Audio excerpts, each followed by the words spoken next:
নমস্কার বন্ধুরা, আজ আমি আপনাদের জন্য নিয়ে এসেছি বাঙালির অত্যন্ত প্রিয় একটি পদ, ভেটকি মাছের পাতুরি।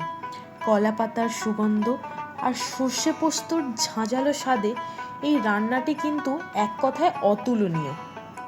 এখানে আমি নিয়েছি টাটকা ভেটকি মাছের ফিলে।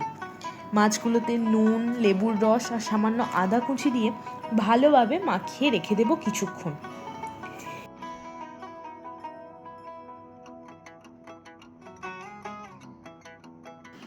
মশলার জন্য আমাদের লাগছে সর্ষে, পোস্ত আর কাজু। আমি সর্ষে আর পোস্তটাকে ভালোভাবে জলে একটু ভিজিয়ে রাখলাম যাতে বাটতে সুবিধা হয়।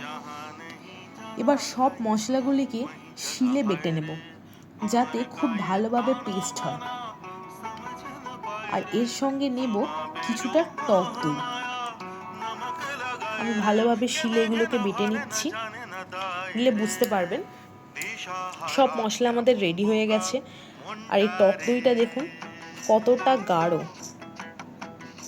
দেখলেই বুঝতে পারবেন।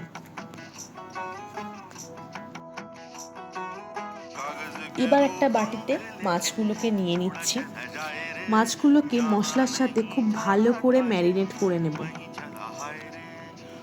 দিয়ে দিলাম সর্ষে বাটা, তারপর একে একে দিলাম পোস্ত বাটা, টক দই, হলুদ গুঁড়ো, কাজু বাটা আর একটু কাঁচা সর্ষের তেল।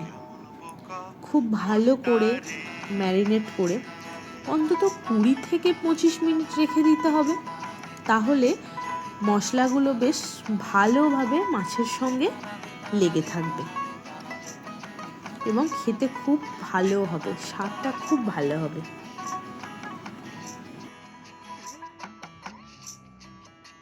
একটা টিপস দিই, কলা পাতাগুলোকে বাঁধার আগে একটু আগুনে সেঁকে নেবে অথবা ফ্রাই প্যানে দিয়ে সেঁকে নেবে, তাহলে পাতাগুলো নরম হবে আর মোড়ার সময় ফেটে যাবে না।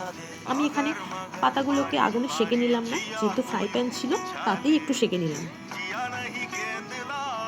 যাতে আমাদের রান্না করতে খুব সুবিধা হয় এবং কলা পাতাটা ফাটবেও না, আর মাছের যে মশলাটা আছে সেটা একদম বাইরে বেরোবে না। সব পাতাগুলো আমার সেঁকা হয়ে গেছে। এবার পাতার মধ্যে এক এক করে মাছ দিয়ে উপর থেকে একটা করে কাঁচা লঙ্কা দিয়ে কলা পাতাটা মুড়ে নেবেন। আমি কয়েকটা কাঠি দিয়ে মুড়বো আর কয়েকটা সুতো দিয়ে বেঁধে নেব। দুরকম প্রসেসই আপনাদেরকে দেখালাম। মাছগুলো দিয়ে উপর থেকে একটু মশলাটা দিয়ে তারপর কাঁচা লঙ্কা দেবেন, দিয়ে ভালোভাবে এরকম এপিটোপিট করে মুড়বেন, তাহলে মশলাটা বাইরে বেরোবে না। সবগুলোকেই প্রায় এইভাবে আমি মুড়ে নিয়েছি। দেখতেও সুন্দর হয়েছে, খেতেও দারুণ হবে।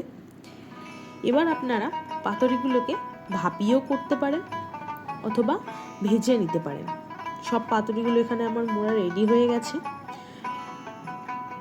দেখুন এবার সুতো দিয়ে বেঁধেও নিচ্ছি। আগেরগুলো দেখালাম কাঠি দিয়েছিলাম, তো এগুলো এখন সুতো দিয়েও করছি। ফ্রাই প্যানে তেল দিয়ে পাতুরিগুলোকে এবার আস্তে আস্তে ছেড়ে দেব। এবার হালকা ফ্লেমে উল্টে পাল্টে 12 থেকে 15 মিনিট ধরে রান্না করলেই কিন্তু আমাদের পাতুরি রেডি।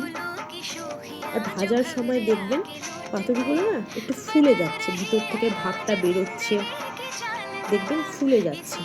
2 পিঠ ভাজার সময় দেখতে পারবেন, তাহলে বুঝতে পারবেন যে আমাদের পাতুরিটা খুব ভালোভাবে হয়ে যাচ্ছে। এবার রেডি আমাদের পাতুরি। দেখুন কতটা লোভনীয় লাগছে। এবার খাওয়া দাওয়ার পালা। কলা পাতাটা খোলা হচ্ছে, খুললেই এবার ভিতরে পাতুরিটা আসবে। দেখা যাক, কি দারুণ দেখতে লাগছে। গরম ভাতের সাথে এই পাতুরি জাস্ট জমে যাবে।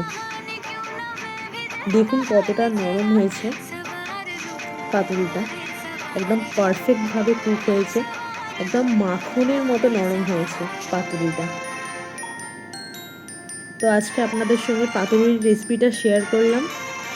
আপনারাও বাড়িতে ট্রাই করে দেখুন, আপনাদেরও খুব ভালো লাগবে। এবং রেসিপিটি ভালো লাগলে চ্যানেলটি লাইক ও সাবস্ক্রাইব করে পাশে থাকুন। Thank you.